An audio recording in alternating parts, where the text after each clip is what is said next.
Yo. What's poppin', everybody? How we Happy doing? Monday. It's a Happy Monday. yes, let's go. Happy freaking Monday. Happy last week of How to Wholesale. We're gonna be coming up on the 50th episode here. And once we get to episode number 50, we got something special for y'all. And we're rolling out a new series. So we're excited for that. Karen and Felipe, how was your day? My day was good. My day was really productive. I gave off 2 offers today. Boom. Two Uh, offers today. What did y'all do? Felipe's out here being a gangster, submitting offers. what else? I messed up an offer too. Okay. Stacking skills, learning Yep. from mistakes. Gave some and messed some up. Mm-hmm. And then I have some leads to talk about. Okay, let's And go. I have a lead to call during the live if they pick up. Dang, we're gonna be here for like 3 hours, bro. Damn. Karen, how was your day? My day's good. I love it. I want to point out something, right? So a lot of business owners struggle with this. I was talking about this at an event this weekend, and a lot of people will struggle with having what you just said. I messed up a lead or something. In my mind, nobody ever messes up a lead. It's just a thing that we can learn from, for one, and it's growth. You see what I'm saying? People have a hard time wrapping their brain around it. As a business owner, they look at it as a messed up lead. I do not look at it as a messed up lead. I look at it as an opportunity for Felipe to grow. As a business owner, I need Felipe to grow, right? So what I was explaining to the people at the event today, I mean, over the weekend, is you have to be okay with somebody growing through your leads, right? If you're not okay with that, then you're just going to be stuck as the acquisition manager and the lead manager or whatever the case is for your whole entire length as a business owner. So as you guys are leaders, you guys see this, like you guys do this too. You guys have to be okay with a lead manager like Alex growing through the leads. Yes, maybe they're like Karen. As Alex came up to lead manager, there were less leads because there's less leads pushed up to acquisitions because Alex was growing.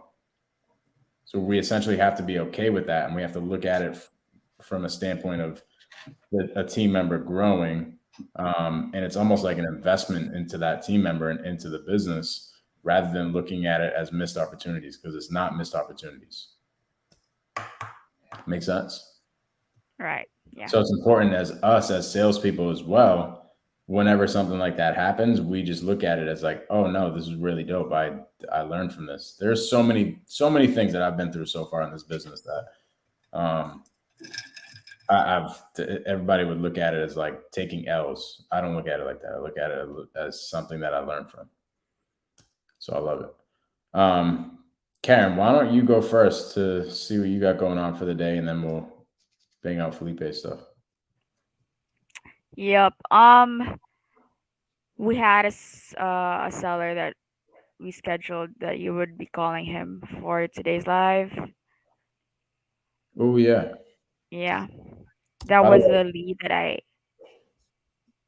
yeah. Cool. So you want me to call that person? Yep. So let's see what's up. By the way, I talked to that lead that was moving. She has a small house in Brockton, and she was moving like the town over, and we were having a tough time getting in touch with her. I think this is the lead that you said, hey, I hope everything's all right. Should I call the police? Yeah, she's one of those. It was that lead. So for you guys watching, Karen is such a badass that she couldn't get in touch with the lead. So she's like, let me think creative. She called the lead, left a voicemail, and was like, oh my God, I hope everything's okay. Please give me a call back. Like, I don't want to have to call the police to make sure that you're okay. She answered my phone call today. I had a very good conversation with her. And she's just like, yeah, if I don't answer, just you can let the team know that I am okay. I'm just busy. But she answered my phone call because of that reason. She answered because she recognized the phone number, and she's like, oh my God, they left a crazy message last time. I don't want them to call the cops. I don't want the cops to come to my house. So I think it's pretty funny. But anyways, an update on that lead. She's not too ready. She essentially doesn't have too much pain. She doesn't have too much motivation to sell. However, she would definitely sell if she found a right fit in the right community. Like she's looking at a 55 and up community where her friends live. And essentially once an opportunity comes up in that community, she's got to move quick. So essentially what's happening to her, like how she's getting those opportunities, is she has a bunch of people in that community that she's connected to that let her know once an opportunity is available, aka once somebody moves out or passes away or something like that. And then that opportunity is now available. So she's essentially waiting for that. Other than that, like that's the only place that she really wants to live. She just doesn't really have nothing else really gets her excited about selling. So it's essentially just a waiting game until that opportunity presents itself. So I would just keep following up. Got it. So let's call this seller. Good job, by the way. That is literally why she answered my phone call. I've been trying to get in touch with her for a little bit too, because it looked like a really hot lead. All right, give me the rundown on this lead really quick. I kind of forget. Yeah, this lead is a landlord, and he owns a lot of rental properties. And then the last time that I spoke with him was like a month back or something. He was still trying to do some little construction on his house, trying to do the kitchen, I guess, and upgrade it. But then, Contractor stopped working, right? yeah, that was the contractors were not responding well and kept delaying the process. So he's now open to having other contractors do the job or buy the house as is. But eventually, after the works are finished, he will eventually sell. Cool. Let's contact this guy.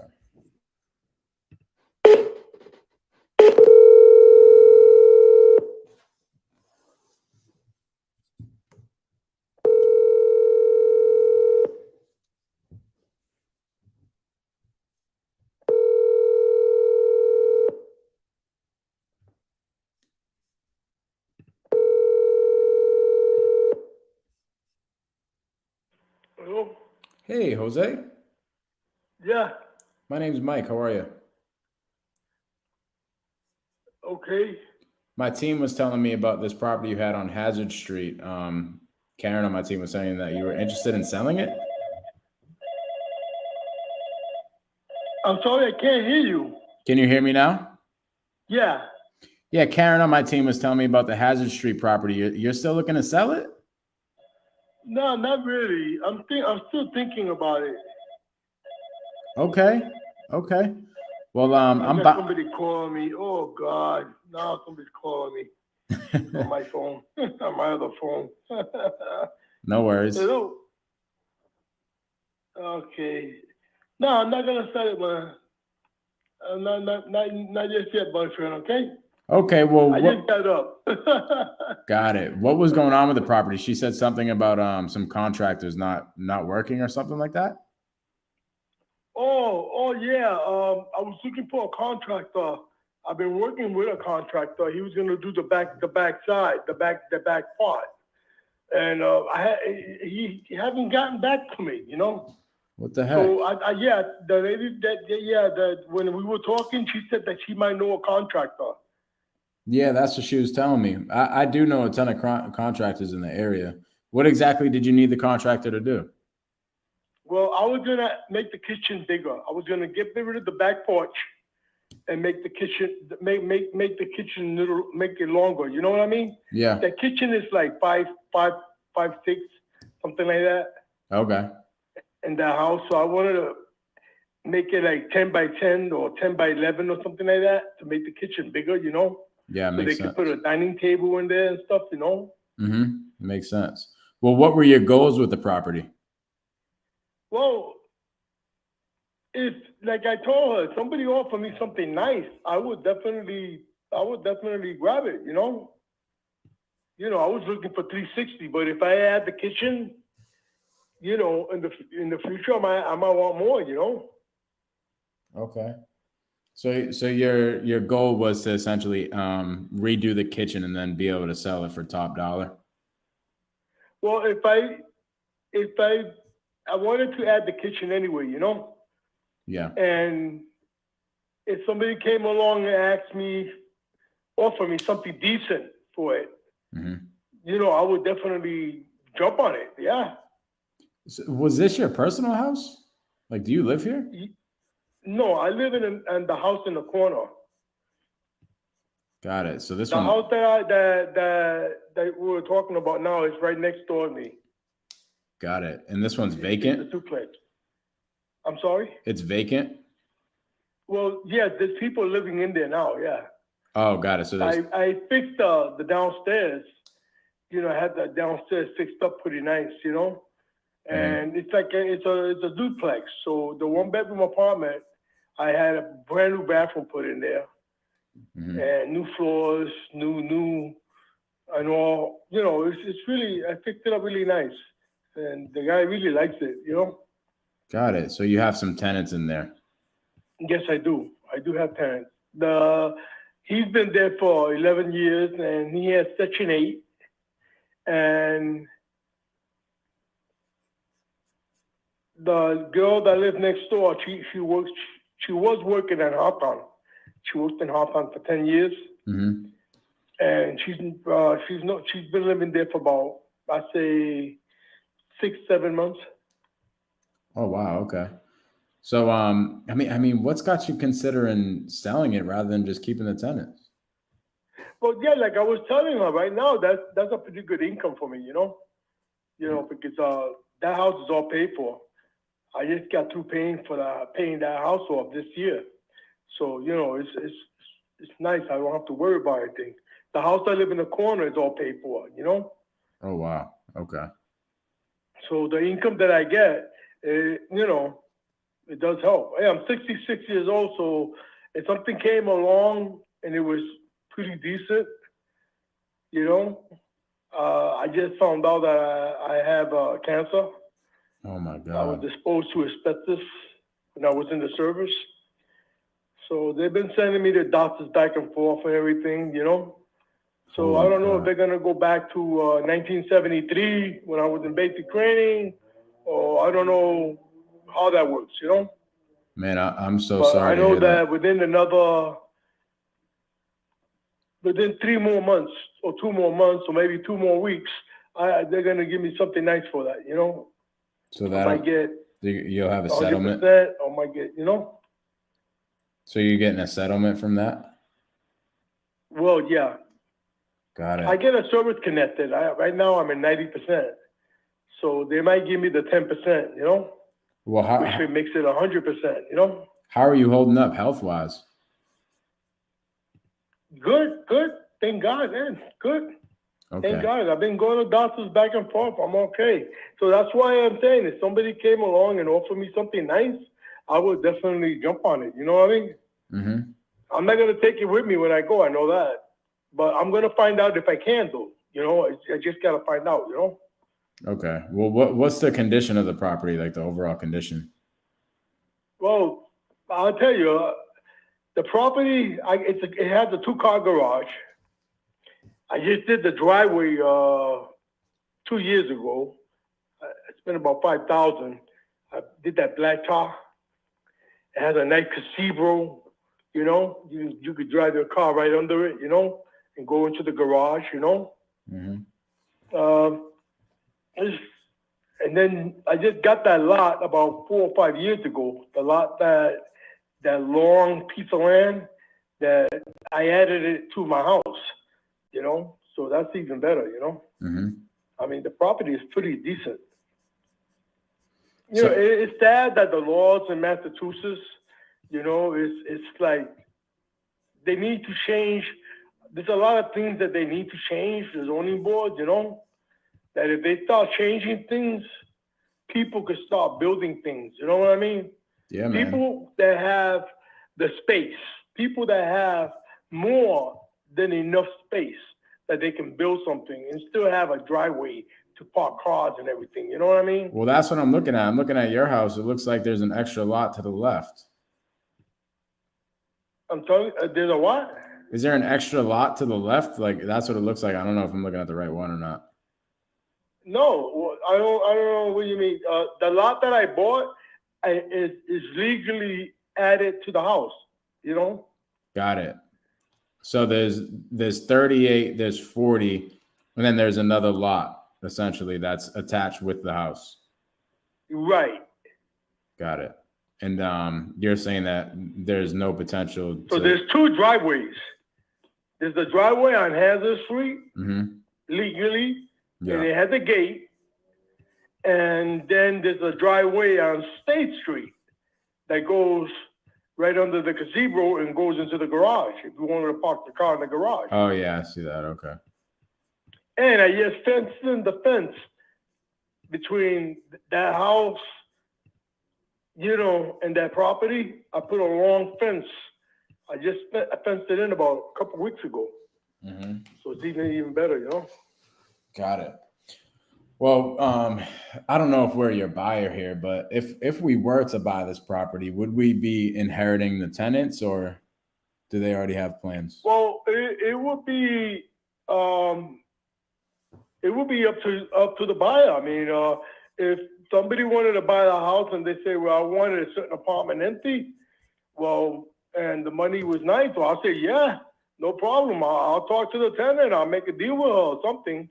I'll get her out, you know, or get him out, you know, one or the other. He's been there almost 11 years, you know.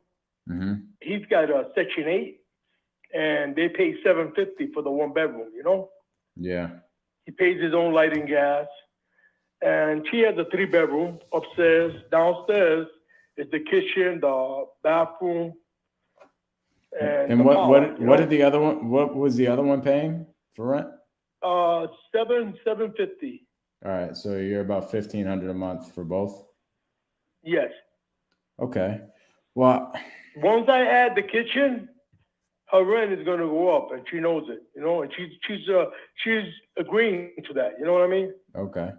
But $850 for one person, I'd rather get $850 than get $1,200 or $1,100 and have a family of 10 living there, destroying the place. You know what I mean? I hear you.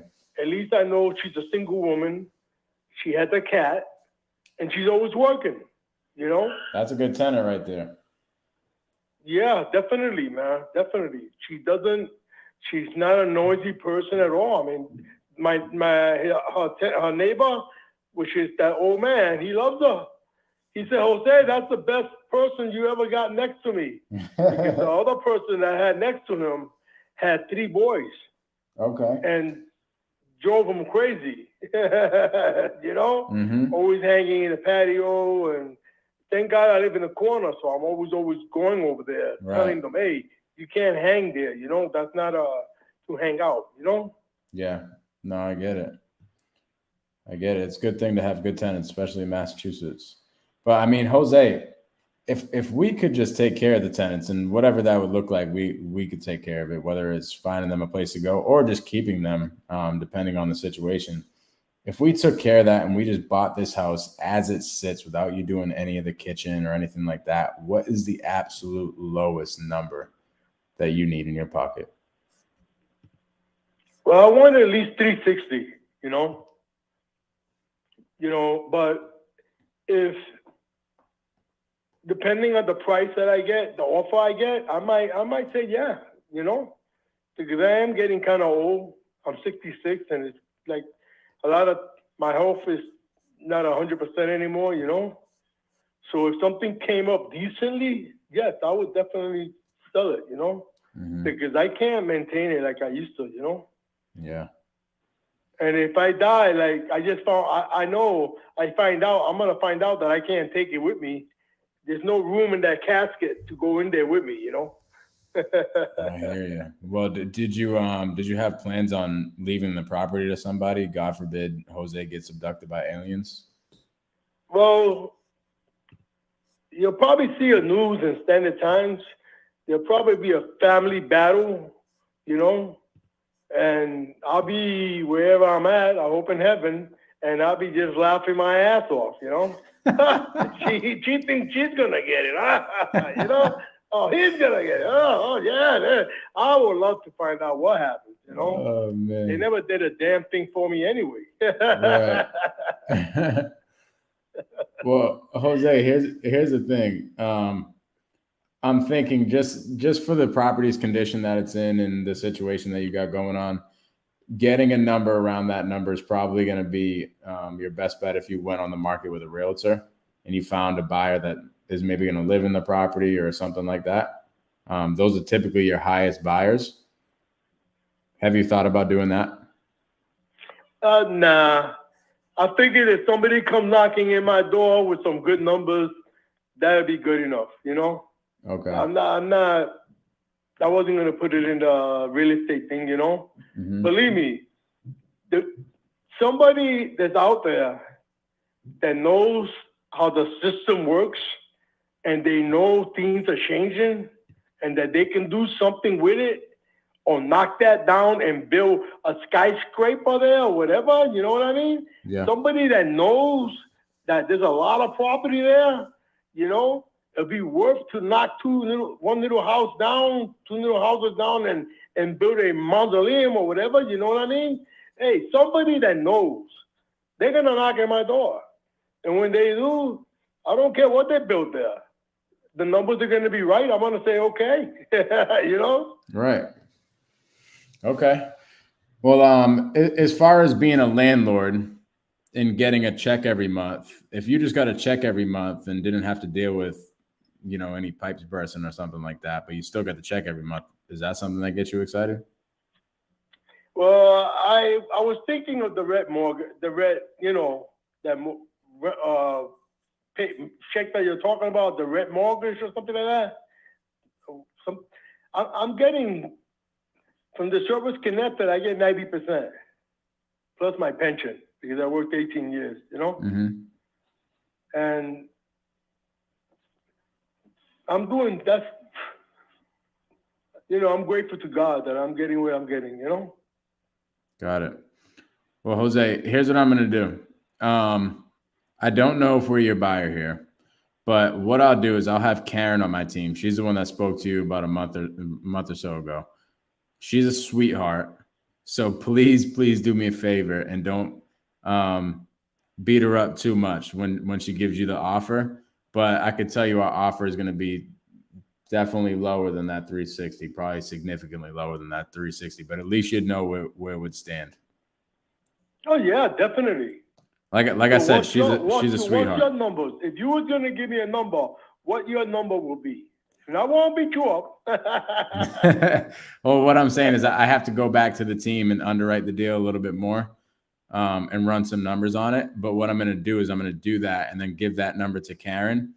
Karen's going to call you back with that number, and she'll give you a call back tomorrow with that.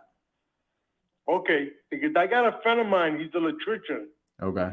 He just bought he bought a house about 10 years ago up the street from me. And it was a one family, which he sold for, I think, $270 or $275 for one family. The two family, he sold it for $3 something. Mm-hmm. So in that house, believe it or not, it's about 10 inches from each other, that close.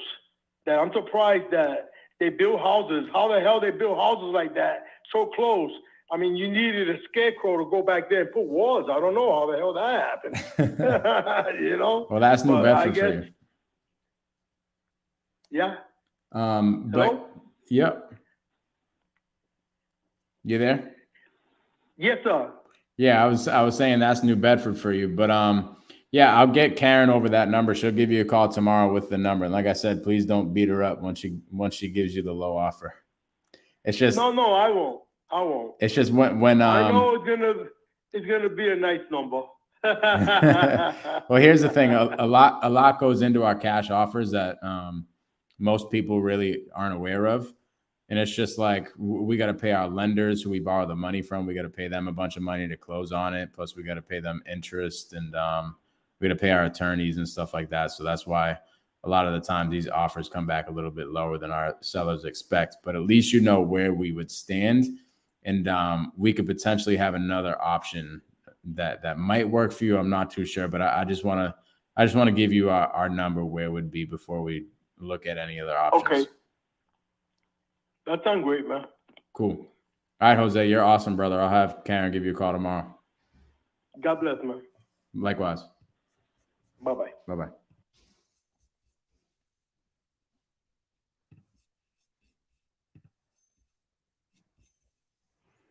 Boom. What do you guys got from that call?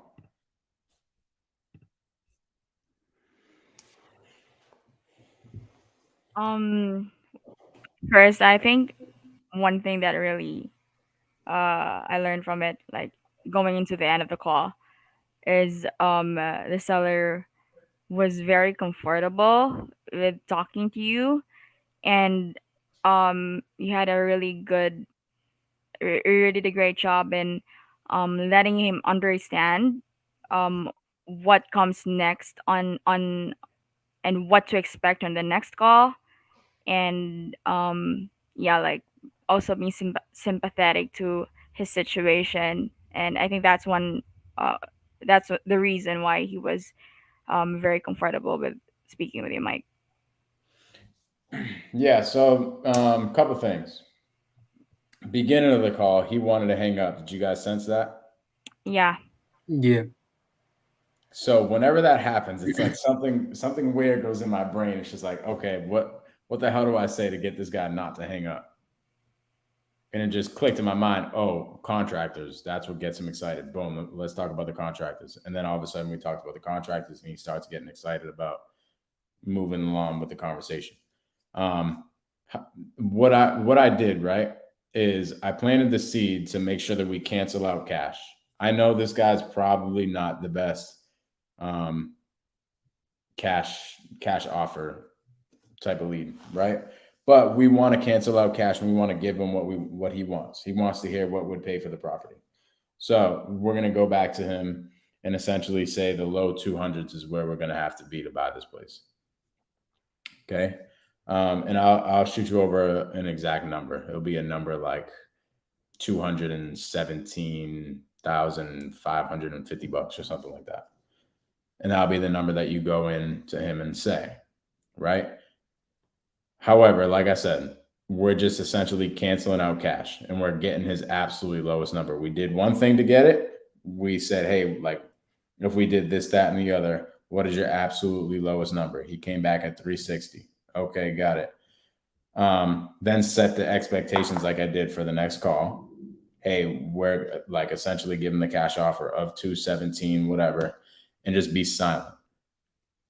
So, hey, Jose, did you have a conversation with Mike yesterday? He said that you guys spoke. Got it. Okay. So do you have any questions for me up to this point? Okay. Well, after Mike talked with the team and did some underwriting, I know he said you might not be too happy, but we're going to be at 217.5 or whatever. And then you just shut up and you're silent. Okay. And then what's going to end up happening from there, he's probably going to tell you no, might even feel like he's going to hang up. Don't get commission breath. Don't be like, oh. Just be calm and see where he's at. And then ask something like, oh, yeah, I know we do potentially have another option if you wanted to explore it. You and Mike can have another conversation maybe tomorrow. But where are you hoping that we land? And then you all of a sudden he comes down to like 270 or something like that. Then boom, we have his lowest number. And then what ends up happening is now I have his absolutely lowest number and I can use that number for my seller finance number. Make sense?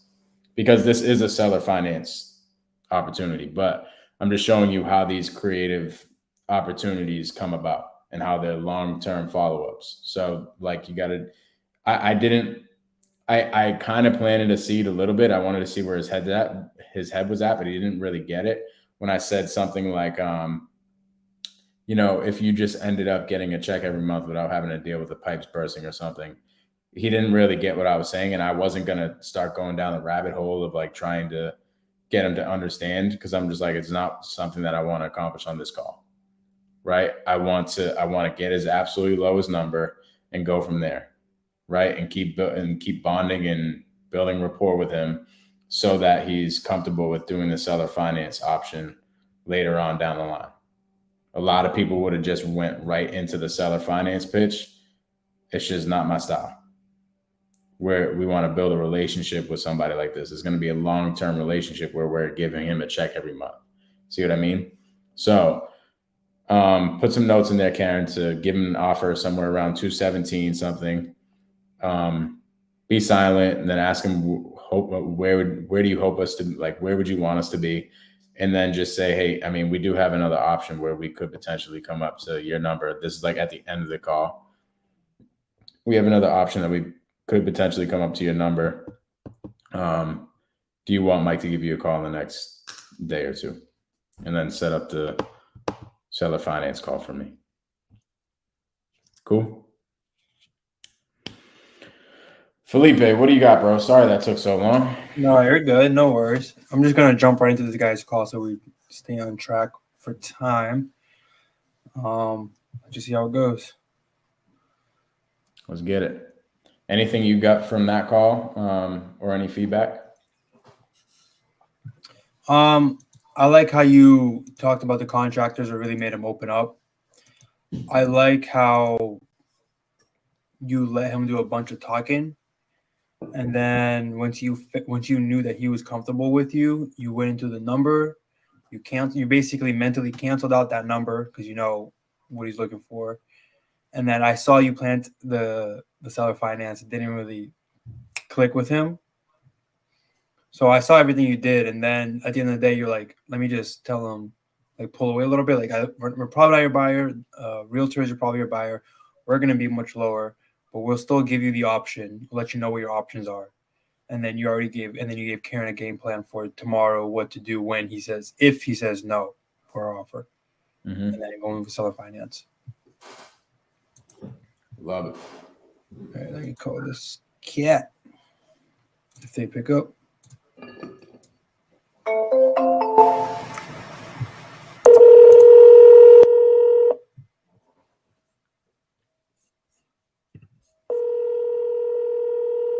Y'all hear it ringing? Yes, sir. Okay.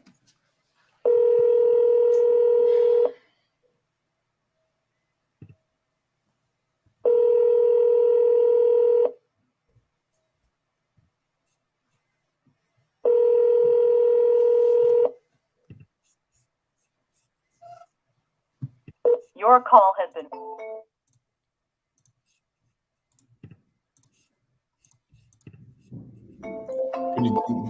What's going on with this lead, Felipe? It's the one in Pennsylvania. Oh, yeah. I just can't reach the owner but I reached someone today. He said he'll be back around this time.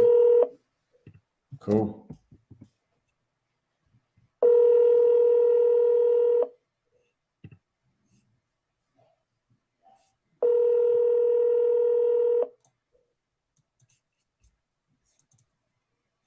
Your call. I like what you're doing, though. I can hear that you're trying to reach him from a different number. Yeah. So when I was trying to call through our system, it goes straight to voicemail all the time. So that I have number. I have his number. I have the home number. I have I have so many numbers for this lead that I just never really thought about getting out of our system. I was like, oh, maybe it's just not working. But then I found out with Smart Dialer or smartphone, it actually rings. Because from our system, it doesn't ring. It just goes straight to voicemail. So what does that mean? Well, here's the thing. I'm assuming it was blocked, but I never had a conversation with him through that number yet because I only called him on the landline. And then he gave me his cell phone, which is really weird. And then you kept calling on the cell phone, and then no answer. Yeah, I kept calling the cell phone. I changed my number in the RE Simply. It still went straight to voicemail. It's probably like his actual phone's doing something. So then today I switched to RE smartphone, and I found out it's actually ringing, and someone picked up today. I think it was his wife or something, and told me just to call back in 30 minutes. But All right. with it being said, he didn't pick up.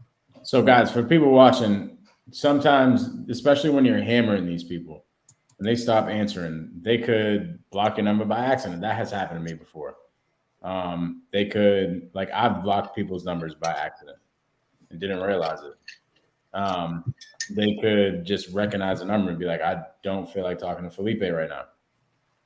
Right? They could be like, hey, I'm like an ostrich with my head in the sand. I just don't want to talk about selling my house, even though I probably should. Right? Like there's a bunch of different reasons. But what we do is we just figure out any and every way to get in touch with these people. So what Karen said earlier, hey, I hope everything's okay. I don't want to have to call the police. That lady ended up answering the phone today.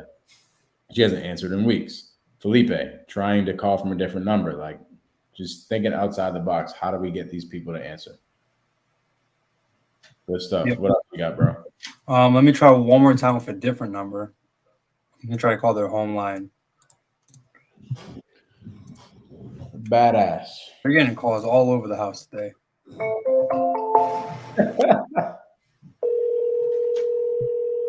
Got their landline, their cell phone. They got their fax number. Their Boost Mobile. Right. The chirp, where you at? Cricket Wireless. Hello. Please leave a message after. Felipe, you have one of the chirp phones, bro? I don't even know what that is. Gosh. Chirp phones? Yeah, like the Nextels. I have no idea what you're talking about. The Nextels is like chirp, where you at? You're like a what are they called? A pacer or something? No, a pager. Nah, bro, it was the big fat Nextel phones, bro. They were like this big, and you like you'd be in class, right? And you could chirp it, and it would call like it would play over somebody's phone. Like if I was chirping Felipe right now, and I did. Yep. I was like, yo, what's good, bro? It would legit play on your phone. So in school, we would play it and we would like say some messed up shit while somebody was in class. Damn. So, like, the whole class. Yo, It's like Mike's showing off his age right now. Like This wasn't my generation. I'm not that old, bro. I know. It's crazy that I've never heard of that. Chirp. Let me send you over a lead here that I gave an offer to. Where is it? Here it is.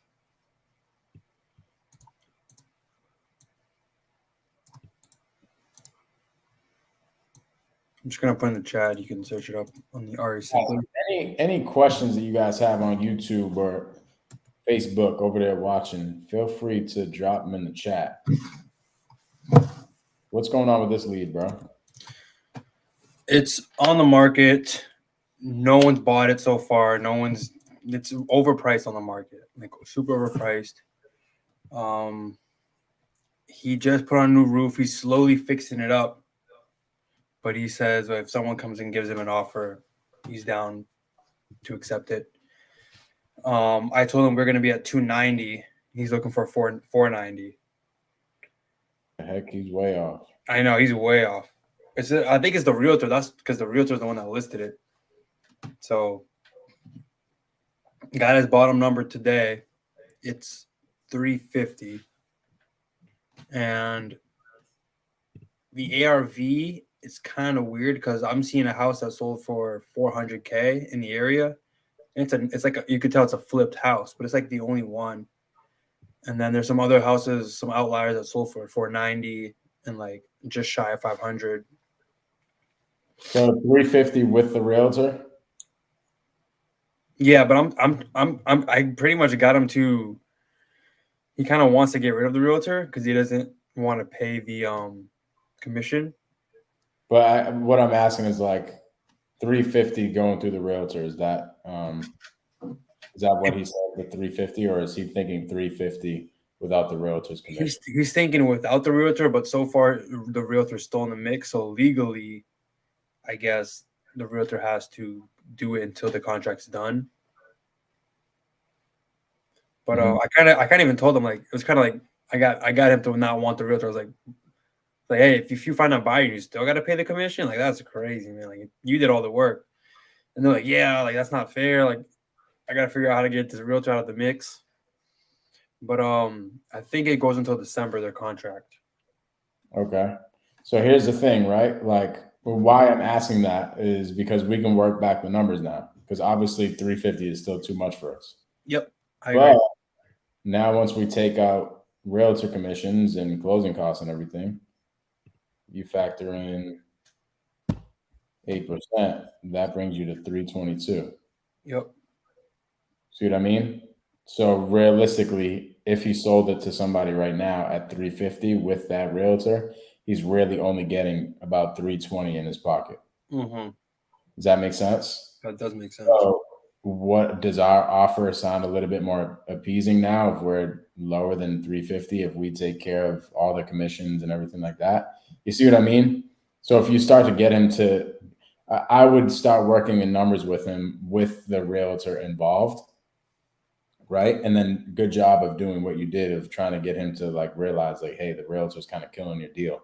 But I would get his absolutely lowest number with the realtor. It sounds like it could be 350. Yeah. It is absolutely lowest number with the realtor. And then we plant the seeds on, hey, this doesn't really seem like the realtor's doing too much for you on this deal. Why don't we just follow up after the realtor's done with their thing, right? Mm-hmm. Or get her to agree that you can sell it to somebody else directly. But at least now, let's just say he ends up down at 325. Now we're closer.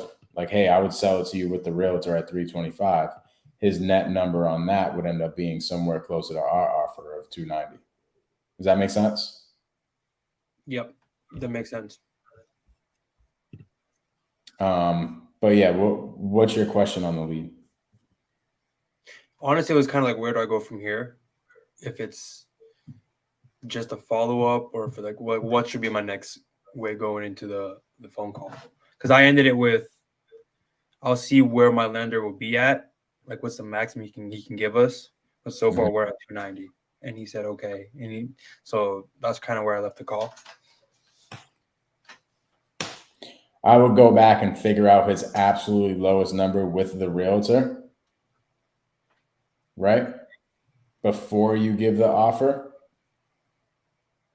Okay. Then just because he's not going to accept your offer because he can't. If he accepts your offer at 290, right, and he still has to pay realtor commissions and closing costs and everything, walking away with less. Yeah, it's not going to be a good move for him. So I would get his absolutely lowest number before giving the offer, and then justify why your offer makes sense once the realtor's out of the picture. Obviously, the realtor can't be out of the picture for the next month or two. Mm-hmm. But at least you plant a seed for the future. And you could also let him know, hey, if you get your realtor to agree, because you can have the realtor sign something that says that he can sell it to somebody directly without paying them, right? Yep. Just give him two options. Hey, man, I mean, we're fairly close here after the realtor costs and closing costs and all that type of stuff. It's just the realtor's kind of killing the deal. Now, I'm not here to step on anybody's toes. I'm not here to take anybody's commission or anything like that. But at the end of the day, she's had this thing listed for over 3 months now, and it just hasn't sold. So obviously, there might be a different route for you, right? With that being said, I think you have two options. Either have the conversation with your realtor and see if she will be okay with you going to a buyer directly without having to have her involved, and you can get her to sign off on something like that. And if she's not willing to do that, then we can just have the conversation once you guys aren't in contract anymore. Okay. Does that make sense? Yeah. Cool. Are you looking at the Zillow listing as well? Yeah, this thing's a piece of shit. Yeah. What do you think is an estimated rehab?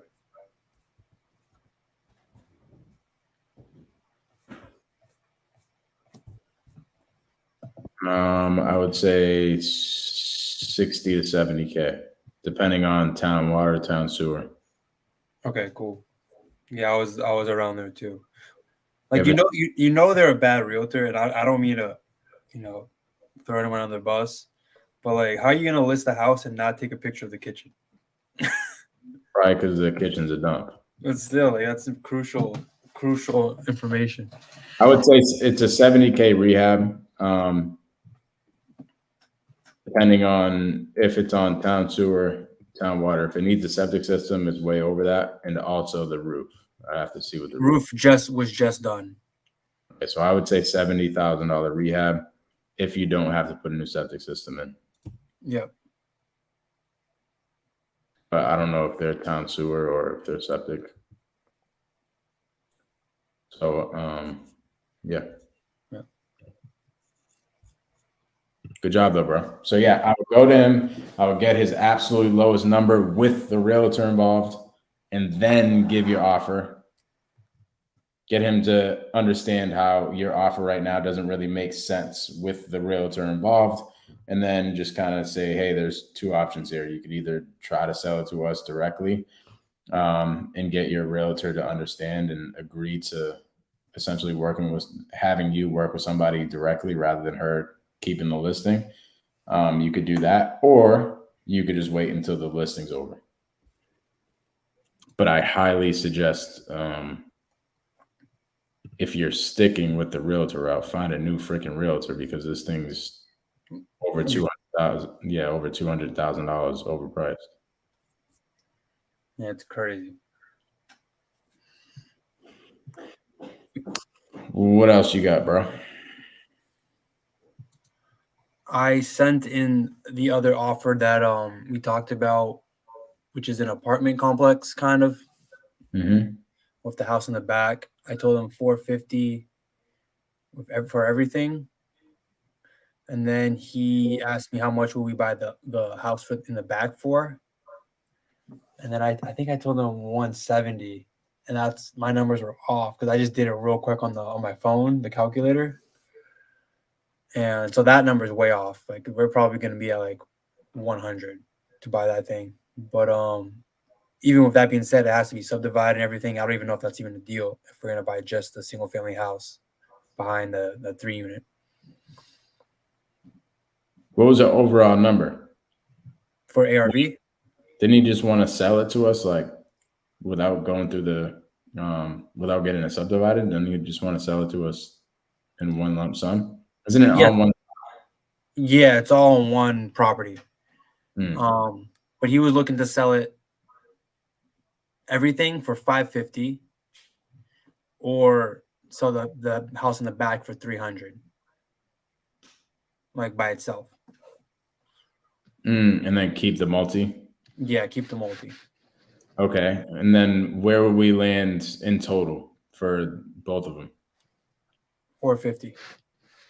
And what did he say to that? He said he has to talk to his siblings because it's all they're going through probate right now, and they're all going to own it jointly when it's done.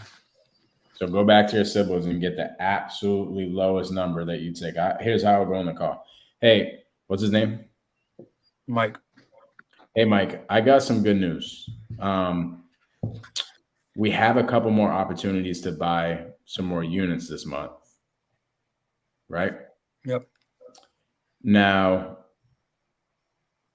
we've done these deals before, or just talk about a third party story where you had to talk to somebody that was going through probate that had like 4 different siblings, right? Hey, we just did a deal in Brockton where there were 4 different siblings on the property, and it was a really, really tough time trying to get everybody on page. Good news is we have some room to buy a few more units here in the next month or so. So we're on board, as long as there aren't a bunch of other opportunities that come our way. We should be good to buy you guys' house. However, with that being said, when we've done these deals before with a lot of family members involved, it gets tough. So if you could do me a favor, if you could have a conversation with all your siblings, get everybody on the same page and get everybody to agree to the absolutely lowest number that you guys would take for this property, we can try to qualify it in the portfolio. Okay. So that's if he doesn't accept our offer. That's what I actually would have done before even going into an offer. Remember, we're not trying to give offers. Yeah, well, okay, so I should backtrack. My first conversation with him was go back to the siblings and figure out your cash hassle-free number, Good job. Okay. So I did that part. And that was he came back with 550. And then talk to the siblings and everything. Okay, and then you just gave him an offer, and he said, "I got to go back and talk to my siblings again." Exactly, because it was under his asking price, and what also he's worried about, like paying taxes on capital gains and how much is he actually going to walk away with at the end of the year. Plus, he has to divide it all between 3 siblings. So how much are they actually walking away with? So he's got some homework to do. Yeah, he has some homework to do. You already gave him some homework. It sounds like there's a little bit more homework to be given as far as the taxes and all that type of stuff. Yeah. But all the next conversation is following up on the homework. Mm-hmm. How did the conversation go with your siblings? Where are you guys at? Cool. And then just keep working the lead. Keep doing that, bro. Good job. Giving homework and following up on the homework. Give homework, follow up on the homework. Good job.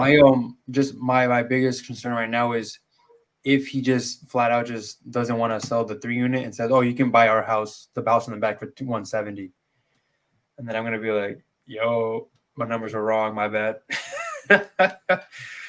Yeah, it's a weird situation anyway. If that happens, I can end up getting on the phone with this. Yeah, I'll just blame it on, not blame it, but just push it to a higher authority figure, and then just go through that process. Yeah, it's easy. Always putting the blame on yourself and just saying, "Hey, this is the first time I've actually dealt with a situation where there was a property in back of another property." Mm-hmm. Typically, I'm just working with single family houses that are just on one lot. So I truly, truly apologize. But I'm going to pass this up to my manager. He's done these types of deals before. Yep. That is the beauty of having a team. Like you can just bounce ideas off each other. Cryptic asks, can you seller finance or sub to a condo? 100,000%. You can seller finance or sub to legitimately anything. Like this phone right here, I could seller finance you this phone. I could sub to you this phone. This iPad right here, I could seller finance you this iPad. I could sub to you this iPad. This freaking stand right here, you could buy it from me on seller finance or sub to if I owed money on it. Like literally, you can seller finance or sub to pretty much anything. When it gets into the condo stuff, though, you gotta be careful because 1, there's condo fees, and 2, there's condo rules. So you got to go into the condo fees to see exactly what those look like to make sure that it doesn't mess with your underwriting for 1. And then for 2, rules as far as like if you're trying to turn this thing into an Airbnb or something, you got to figure out their rules against Airbnbs and tenancies and stuff like that. So you do have to, each condo division is separate and they have all their separate rules. So you got to dig into those rules for sure. But as far as when it just comes to pretty much anything, you can legit seller finance or sub to anything. Felipe, you got anything else, bro? That's about it, man. Good job, bro. We got a lot done today. Sir. Yes, sir. We got some contracts coming up this week, baby. We got 3 of them joints coming this week. Easy.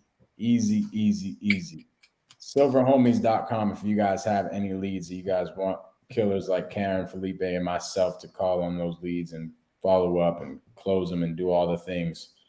Please like this video and subscribe to the channel. We appreciate y'all. I'm getting excited for what's coming up next after the 50th episode. It's going to be fun. We appreciate y'all. Peace. Peace.